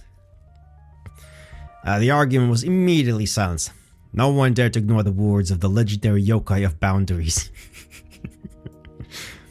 The Hakurei Shrine Maiden wants to offer her own solution to our problem. Let's hear what she has to say. She leaned towards Reimu and continued in a softer tone. Don't be afraid, Reimu.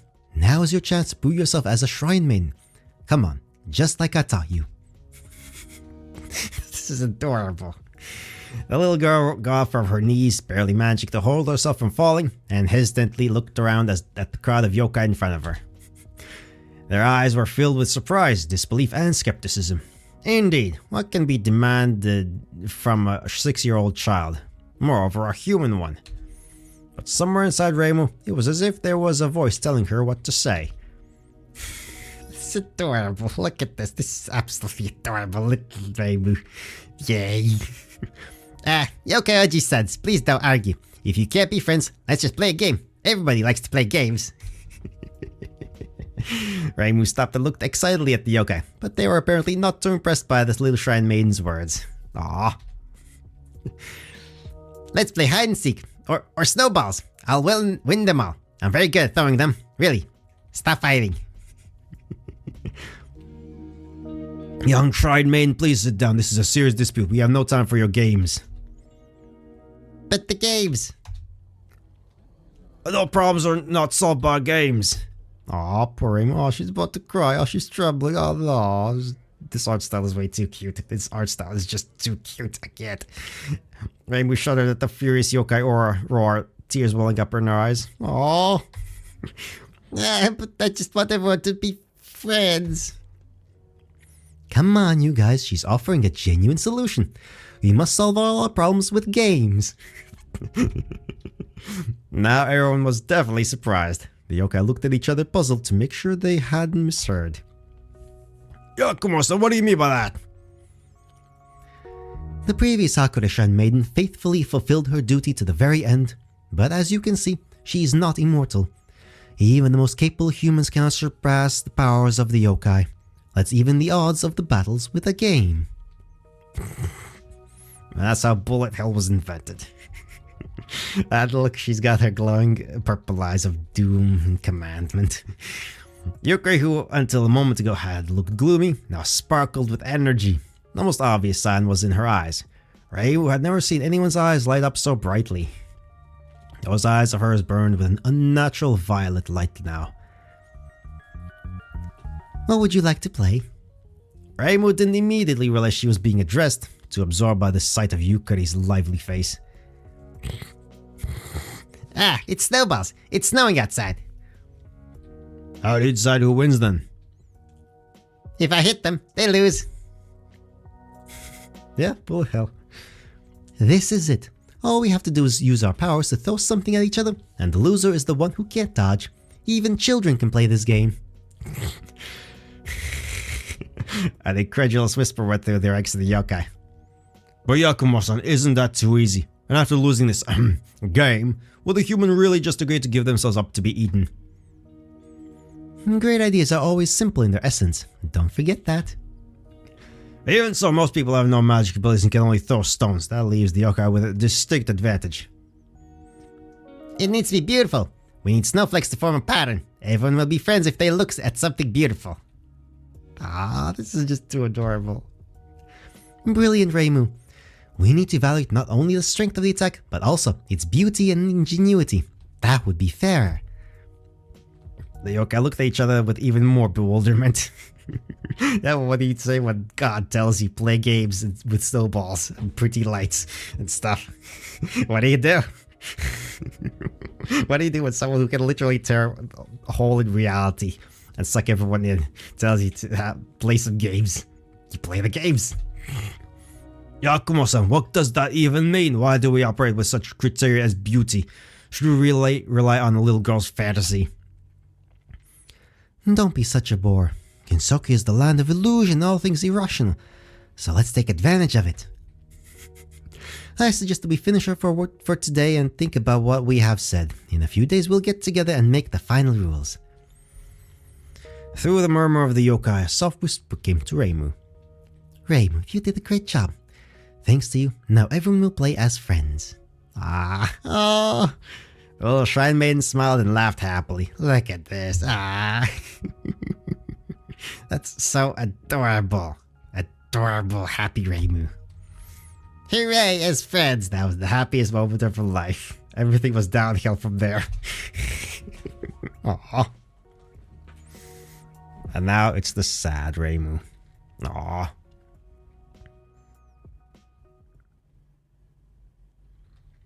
As friends. An empty and ridiculous wish. How naive she was as a child. It is surprising that Reimu, who thinks only of money and sake, has any memories of that time at all. Yeah, memories like that can just come at you out of nowhere. It just happens sometimes. Left in the outside world. What? Having lost herself in the memories, Reimu let all of Aaron's words pass her ears. No, this is not time for reflection. Images from childhood can wait. She did the right thing by putting her feelings aside. Right now, this is the best thing that can be done for Sumireko. Are you listening to me at all?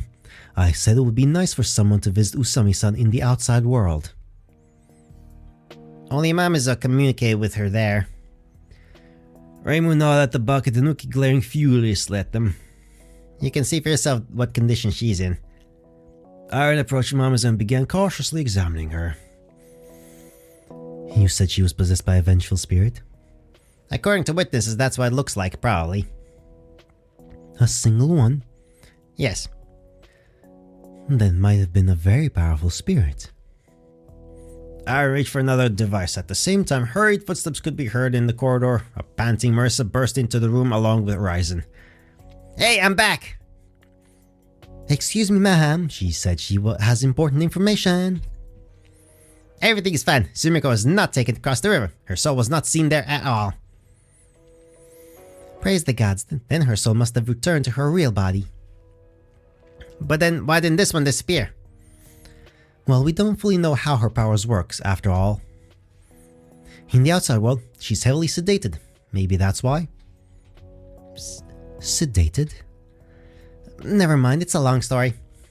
So, can you get the spirit out of Mamizo? Yes, one moment. Udonge, take care of Usami-san's body. We need to clean the wound. Iron swipe one of the devices over Mamizo. Huh? Surprised by the data on the screen, she scanned again. And again, holding the bluish beam emitted from the device over every centimeter of Mamizo's body. Somewhat perplexed, Iron put down the device and sank into thought. There is no spirit within her. What do you mean? There isn't one, and apparently there never was. She is, in many ways, a spiritual being. She would have lost her powers if the spirit possessed her and left her body. Are you sure? Absolutely. There is no technology more accurate than this on Earth. Why then? She just has the parts of her brain that are responsible for aggression stimulated. If it was a vengeful spirit, it drove her mad without subduing her body. There was a tense silence. Ryzen turned her head in their direction in surprise, frozen with a scalpel in her hand. Raymond knew that some particularly strong vengeful spirits could drive nervous people insane just by their presence. But it was hard enough to believe that such a spirit could single-handedly possess Mamizo, let alone do this to her. Lord. What are they facing? Iron pensively ran her finger over the screen of the device, checking more and more data tables. This spirit is not from Gensokyo, and not from the Netherworld either. I think it came from hell. What? What makes you think that?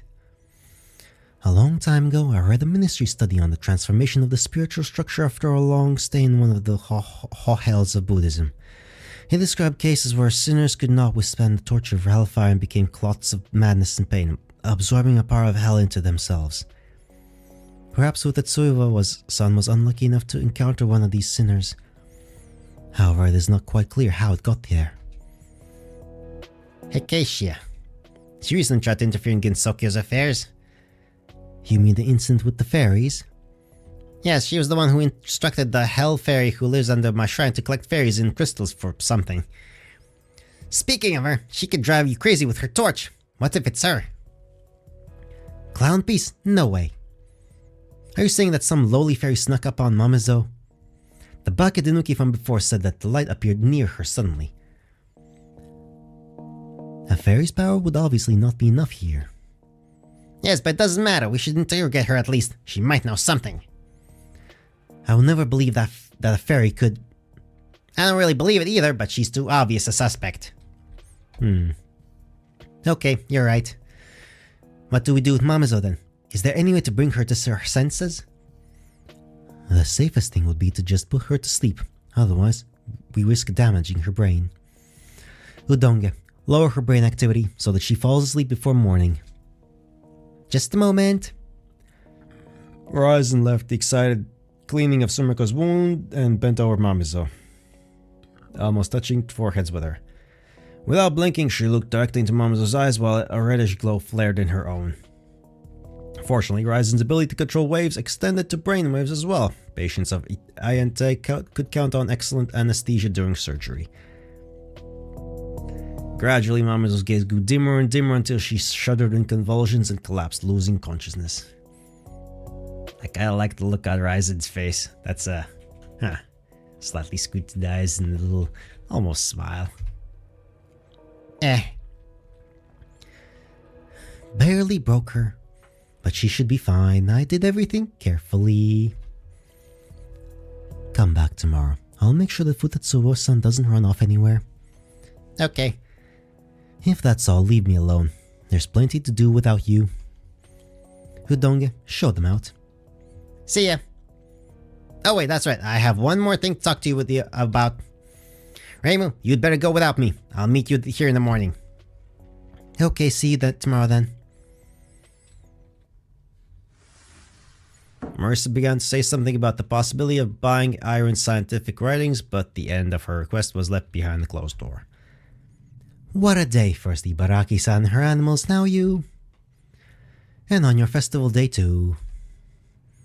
Yeah, my festival. Well, at least I got paid for that. Though I guess I'll have to give it all to Iron now. Yay. Razen's voice trembled slightly. From the corner of her eye, Reimu noticed her nervously twitching the tip of her long hair. Are you okay? Yes, I'm fine. I was just wondering that if I myself had a hard time breaking Futetsuya-san's will, then the spirit that did it in moments, well... Hey. Don't worry, we'll get them out. Just don't try it out yourself. More importantly, why? Oh, why? What did Sumika do to it? Why her? We didn't really know each other, but she's always seemed like a harmless little girl to me. Menstrual sweats don't need a reason. They're just bastards who resent everyone and everything. Especially those who have been roasting in a Buddhist hell for God knows how long. Haven't you heard about the minimum sentences there? Well, at least it's not literally eternity, as in Christianity. Well, yeah, but it's like they're mocking you. We'll let you out, but in a few trillion years. For most of the people, that's like an eternity. It'll only make you angrier. I guess. Once outside, Reimu said goodbye to Ryzen and headed back to her shrine. Few trillion years in hell. That sucks. That's longer than the entire universe has existed for and probably will. The Hakura Shrine has not changed much in all this time.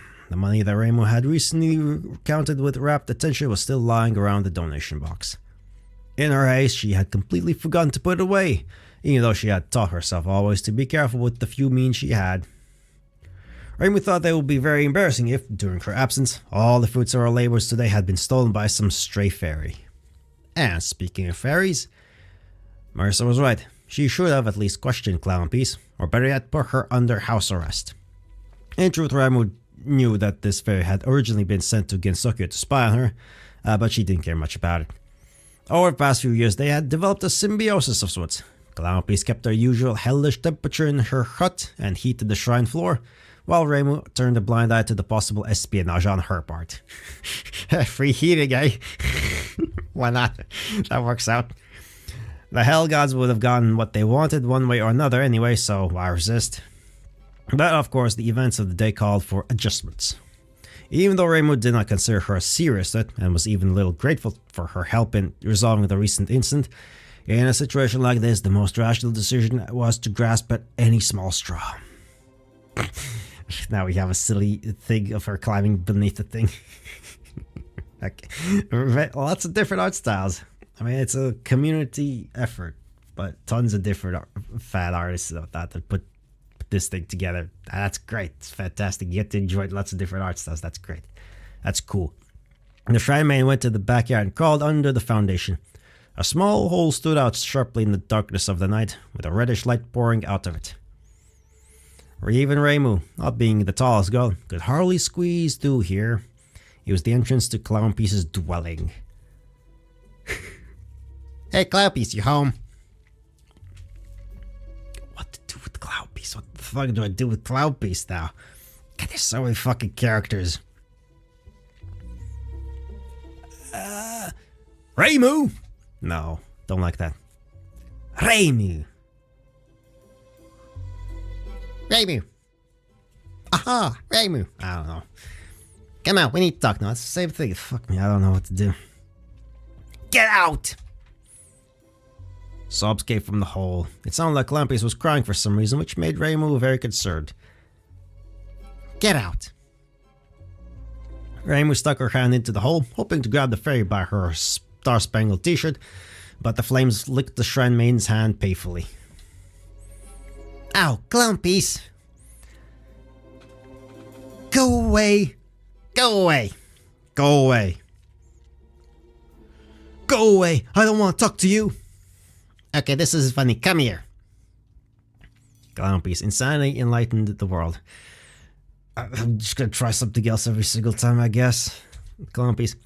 What do you want? I'm sick. I don't want to talk. Oh, I guess that works. give her an American-ish accent. I mean, Star Spangled thing as well, so may as well. Tears poured from the fairy's reddened eyes. Reimu was embarrassed for having dragged her out so unceremoniously. It seemed that Clampies really was not in no condition to talk. Nevertheless, it needed to be done now. Why are you crying? Did something happen? None of your business. Yes, it is. What's wrong? Sunny and the others. We had a fight. Why? They. Clampies choked back her tears. It was the first time Reimu had seen her so upset. Naive by nature, fairies usually just had fun and didn't pay attention to small things.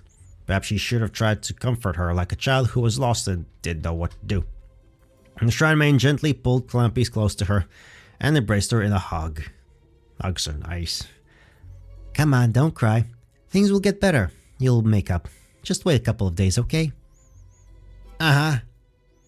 Just please stop crying. I need your help. Yeah, okay. Clampies wiped her tears and stepped away from the Shrine Maiden, still sniffling. Reimu wondered what exactly she should say. If Maurice's assumption was correct and Hekatia was involved in what happened, then Clampies should know that Reimu and the others were already investigating. It wouldn't make more sense to ask the question in a way that Clampies would only understand if she knows about the events themselves. It's extremely easy to detect a fairy's lie by their reaction. Anyway, 2 or 3 hours ago, a howl was heard in the mountains. Do you have any idea who it might have been?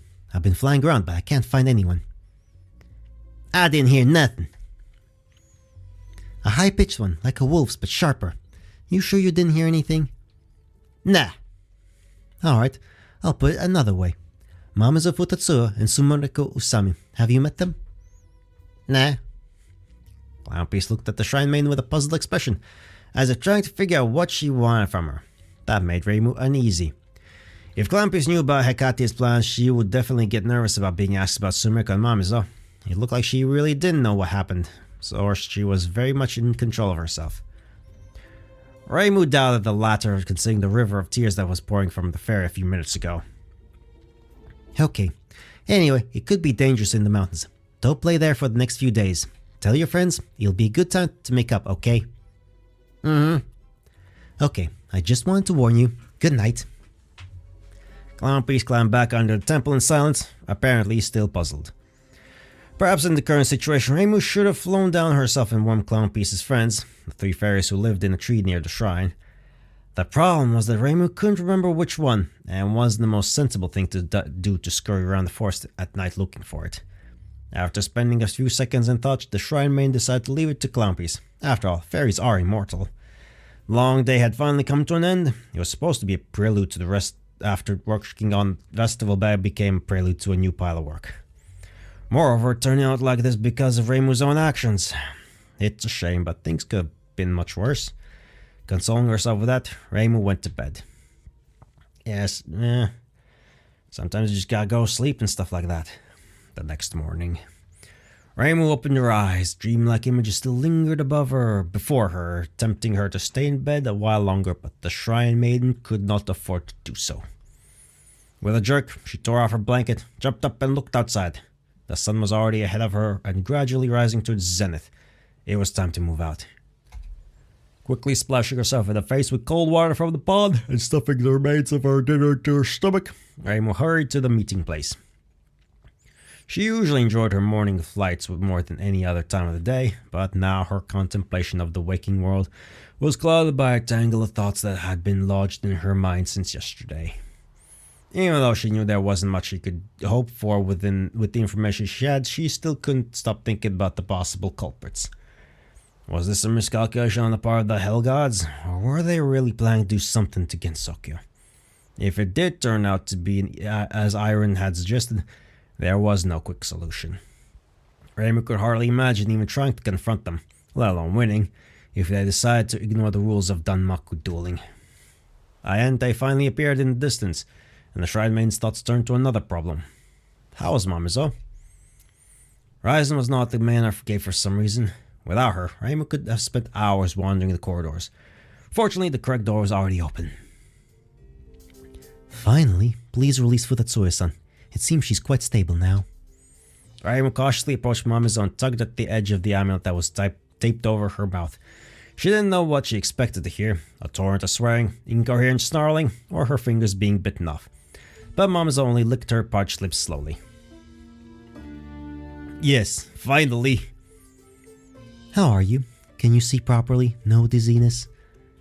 I'm fine, I'm feeling a little drained though. Aaron poked Mamazo with a few more instruments, ticked off a list of checks, and pointed a small torch at her eyes. Unfortunately for you, this kind of impact on your body is not without consequence. You were once an ordinary animal. Look at my finger. Okay, now the right eye. Good. I told you I can see perfectly well. We need to be sure. Try taking a few steps, but be careful.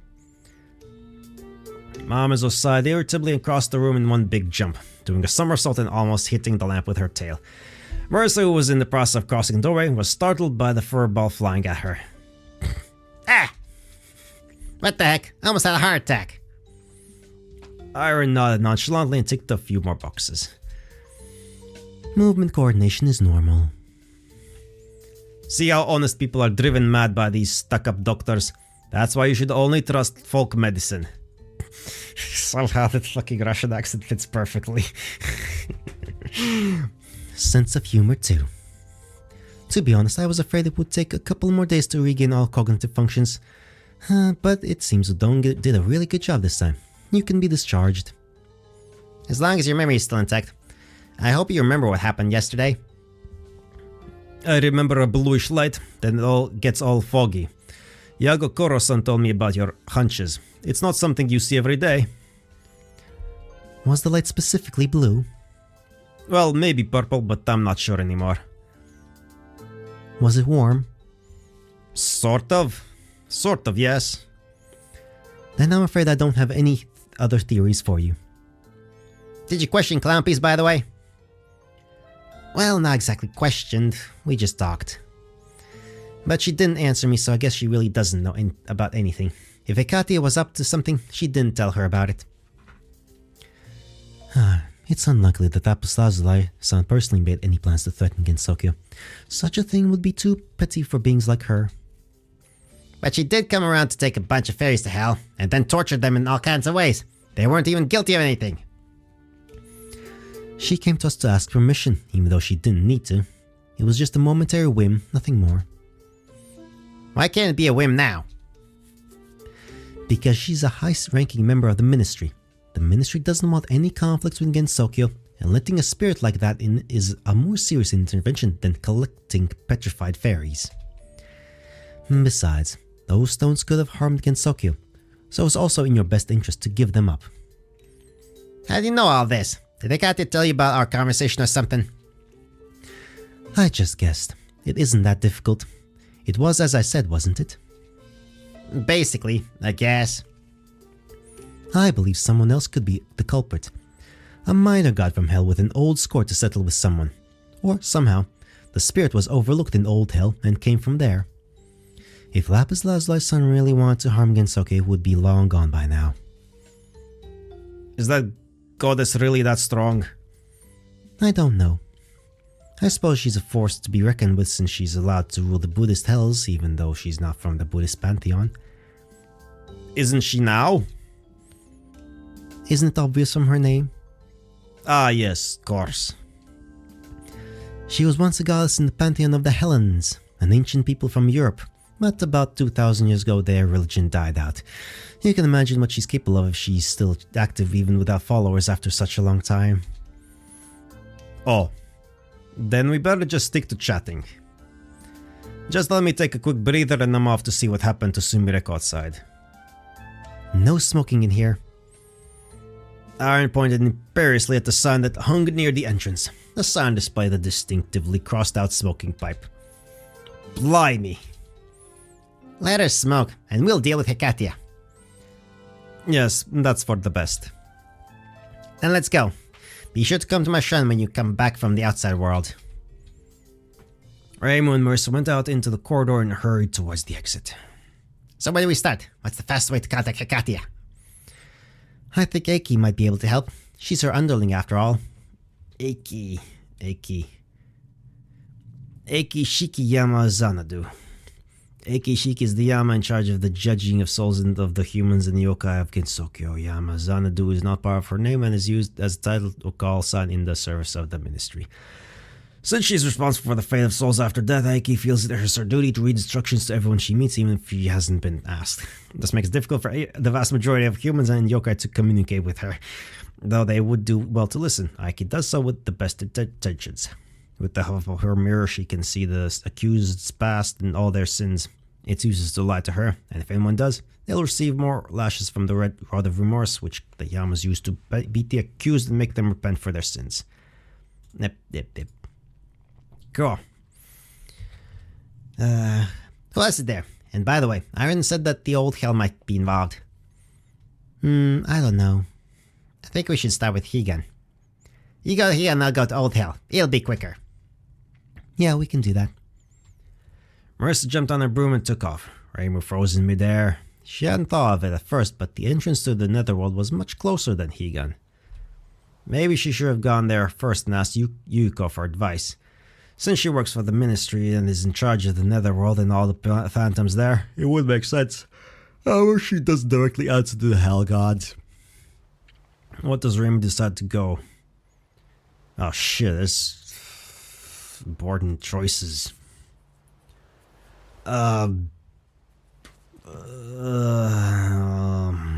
She can make decisions in the spring at the moment.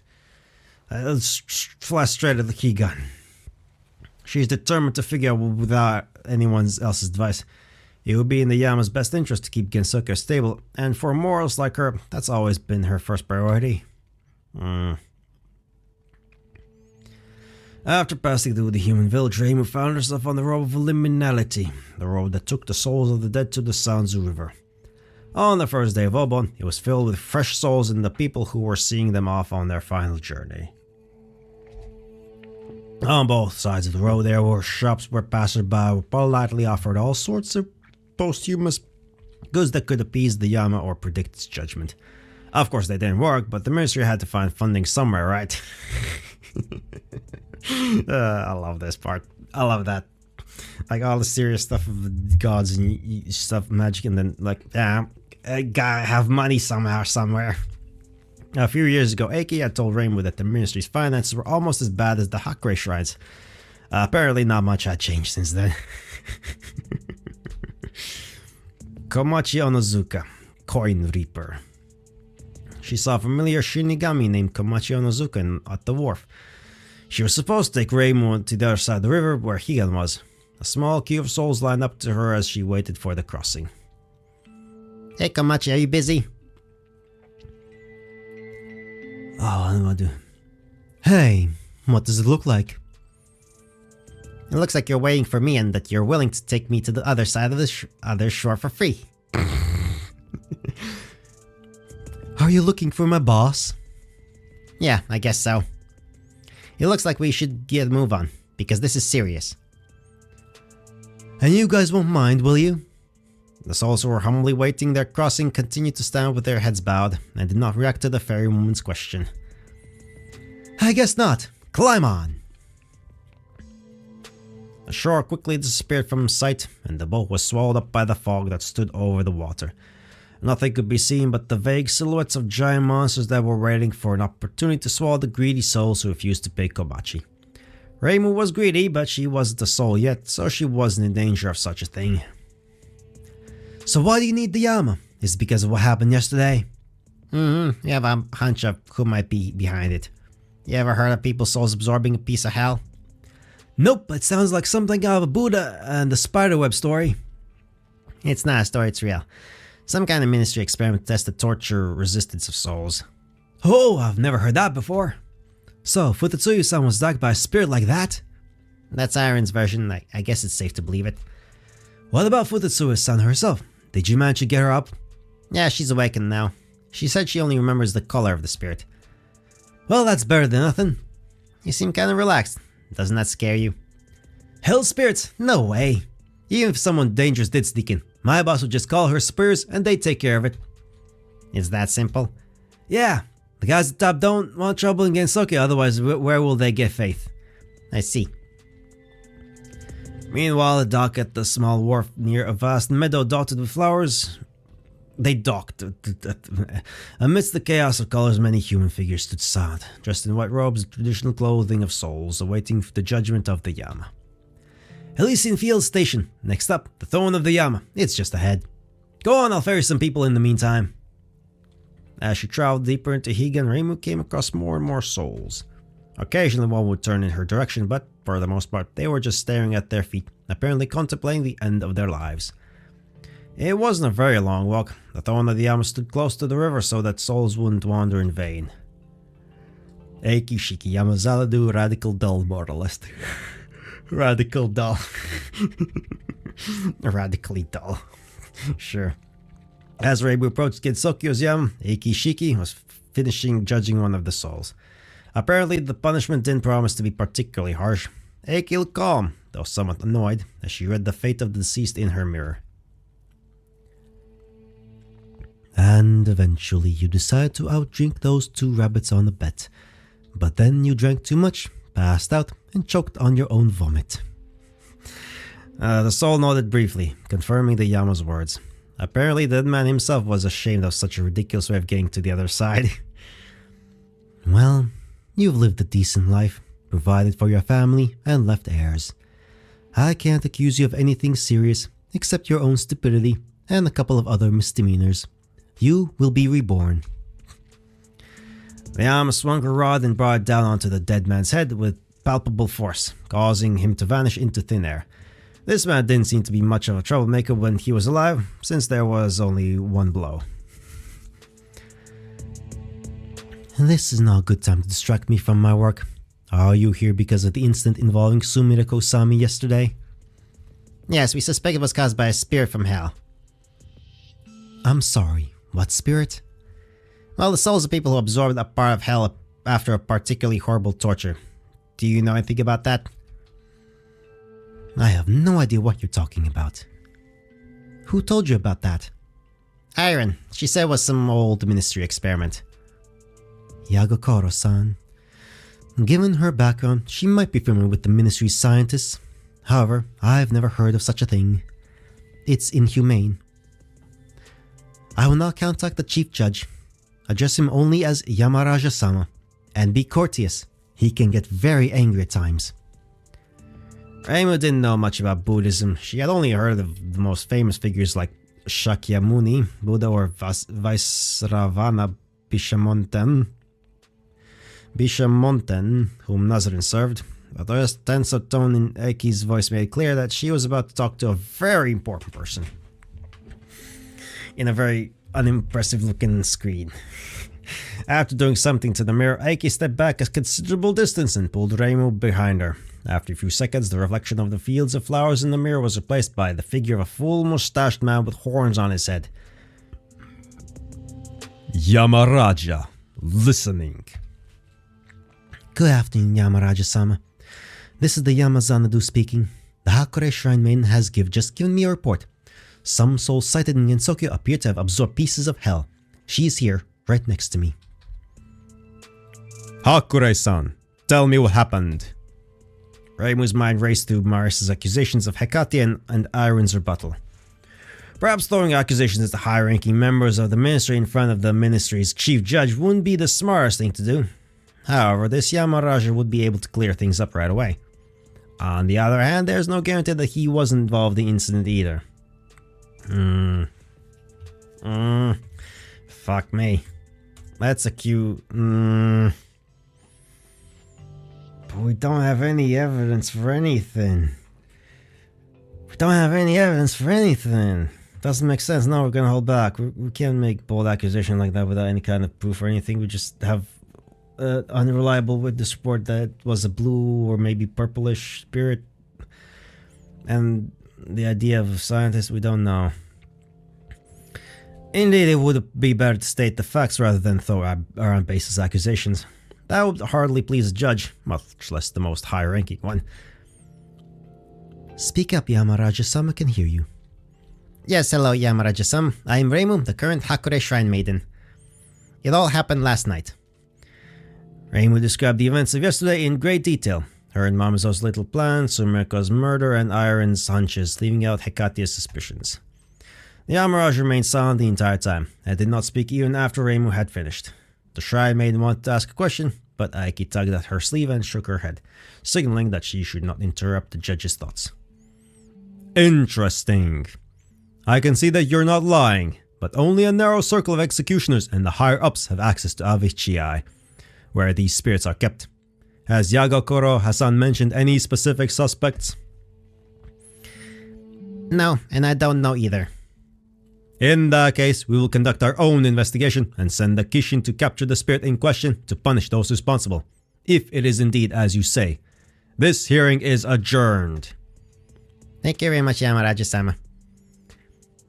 The Amarage's image gradually disappeared into the mirror, giving way to the usual reflection of the flower fields.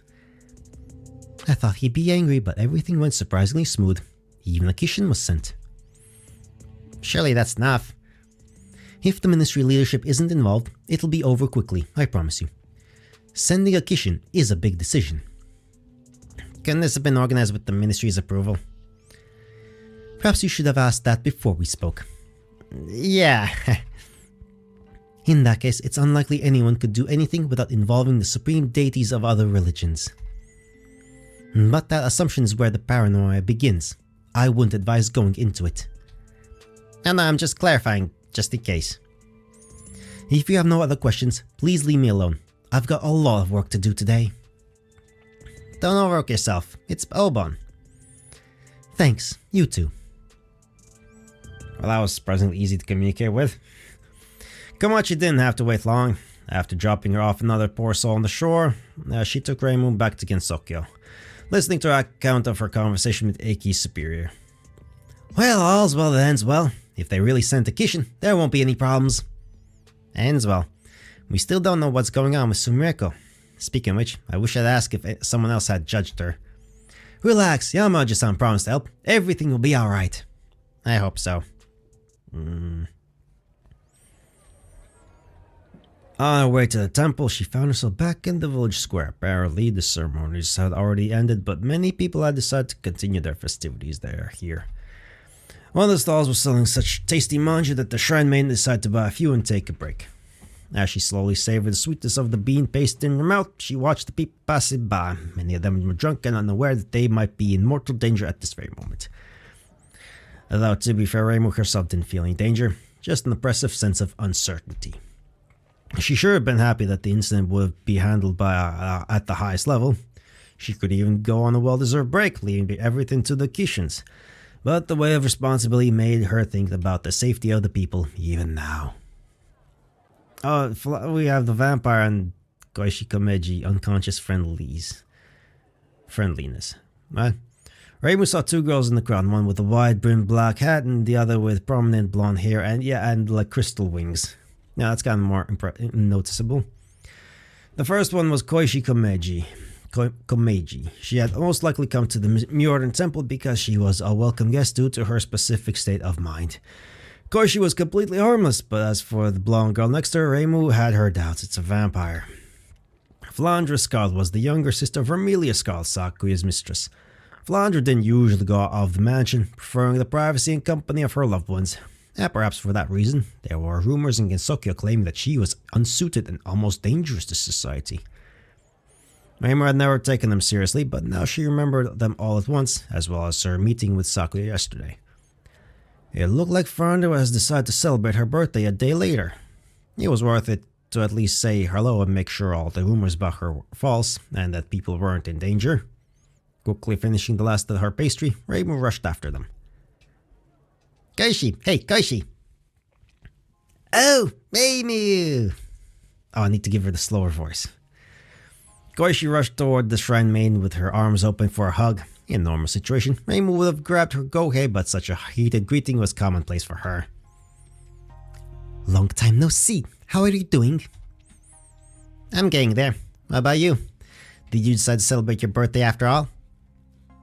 How do you know about that? Saki told me. I met her yesterday morning. It's Flan's birthday! It's time to party! Yay! Are you two friends? Sort of. Koishi's carefree and fun to be with. She doesn't berate me, doesn't ask me to stay anywhere, doesn't freak me out over her failures, and doesn't ruin my birthday. Yes, that didn't go well, I guess. My sister didn't even congratulate me. Although it was the only time in the last 50 years that I wanted to celebrate it and nothing got in the way. You don't celebrate birthdays that often? I usually just don't feel like it. I've been alive for a long time, and I got tired of eating the same cake and listening to the same monotonous congratulations. Last time I was in the mood, Marissa got in the way. Remember when it was raining around the mansion? Reimu remembered that time. It seemed that was when they first learned of Flandre's existence. That's when you two met, right? That was a long time ago. It's been about 15 years. I guess. It feels like a couple of days to me. Anyway, I'm glad you're doing well. Sorry I didn't bring you any present, but please accept my sincere wish for your health. Thank you. Oh, by the way, can I ask you a favor since it's my birthday? Yes, of course. What is it? Can I bite you? Fuck's sake, vampires.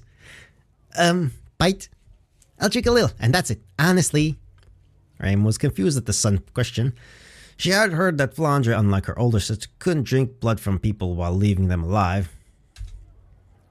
No, I'd rather not. But I haven't eaten yet today. Look, you really shouldn't. I've been feeling dizzy lately, and I guess I don't have enough iron. Flandre looked at Raim with a playful grin and slowly, almost theatrically raised her hand with her palm pointedly directed at her.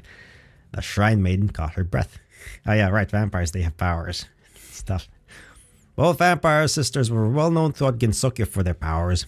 Ermile claimed to be able to control fate, though she had never demonstrated this ability, while Flandre had already shown everyone several times that she could destroy anything she pointed her palm at and clenched it into a fist, destroying a certain eye, the weak point of the object. Raymond was already ready to grab the gohei and chop off her hand before it was too late, but Flandre only laughed when she saw the look of horror on the Shrine Maiden's face. God damn vampires. They get bored so easily. Ah, you should have seen your face. So you think that I'm like that too? Like what? Flandre didn't answer and turned away sullenly. Aw. Everyone thinks I can't control myself. Even my own sister doesn't trust me. Flandre. What? Come on, tell me you weren't just shaking with fear. I just wanted to shake your hand. Goodbye. But you can't joke about things like that. I don't know what's going on in your head. Have I ever given you a reason not to trust me? Well, no. But there are rumors about you. And everyone believes those rumors. You and Marissa. That's why you shouldn't express your true feelings. If you say something wrong or laugh inappropriately, even if you're genuinely laughing, everyone thinks you're crazy, a danger to society. Apparently even in Gensokyo, people are no better. Koishi's the only one who's nice. Right, Koishi? Flandre hugged Koishi's shoulder and smiled warmly at her. Yes, I'm nice. And Flan is nice too. You're the one I'll be friends with. The others are all... Oh, I shouldn't have gone outside. I've ruined my mood again. Let's go to my house. I'll introduce you to my sister. Yay! New friends! I love Koishi. She's such a simple person. I love her already. Reimu couldn't find the words to answer Flandre. The vampiress was saying quite sensible things, but did she really think that those around her wouldn't bring up rumors and flee if she did such trust tests? After all, both Reimu and any other human would be afraid of Flandre, as they would be of any other vampire. It wasn't even a matter of respect or rumors, it was a matter of common sense. Perhaps Flandre thought that it was Reimu and Marissa's attitude that should be different, since they were acquainted in some small way. Touching the microphone. Maybe she'd even considered them friends, and now Reimu had shown them that they weren't. And on her special day too. Reimu had made a mental note to drop by for a visit once she had dealt with the current incident. She'd probably get to know Flandre better. When Reimu returned home, Reimu decided to wait for the Kishin before taking further action. If he suddenly came in the middle of the night, he would wake Reimu up, and Reimu would attack him with a gohei. To be continued. Oh, fuck's sake. Yeah, there's no progress to be saved. Fuck me. These chapters, yeah, they are part of a longer story and it's not gonna end. Fuck me. Fucking hell. So it's, okay, so. What to do? What to do? This is already 2 hours long plus hour and something with the previous bit. Okay, so I'm not gonna do the next Underworld chapter because we're not gonna get. I want a conclusion to the story, and there's no point if it's not concluded. So for this, we're gonna pause and just continue with the other things. Gonna go do some next Ichigo things now, or something like that. And then I guess, okay, so Prologue came out in December 22. Destitute came out in March 24. And Underworld came out in like September 24. So the menu says there's 5 more chapters. So that's what we're looking at. Everything's gonna be out by like something late 26 or something like that. Okay, so this series this is paused. This is on pause. Until then, I guess, if I remember, which I won't. But yeah, I mean, there's not gonna be a conclusion for anything. This wasn't a conclusion. Fuck me. Goddamn! I hate accidentally starting a thing that hasn't concluded. Fuck. Well, nothing to be done about that. I can't cancel April Fool's this thing that I'm recording this for right now. So that's that. I'll leave you. It's a tease. We don't know how it's gonna conclude yet. We know nothing. We know nothing. All I've got to leave you with is, and I guess there's some choices left or something like that. But there weren't that many choices. It's impossible. Okay, no, there's also the other stuff that I'm done. But I guess, like, music. Well, at least there's music. Anyway, we're going to continue with something else now. Fading Illusion is done for now. Until like 3 years later when I return to this, maybe. As a separate thing. Oh well. Anyway. Next.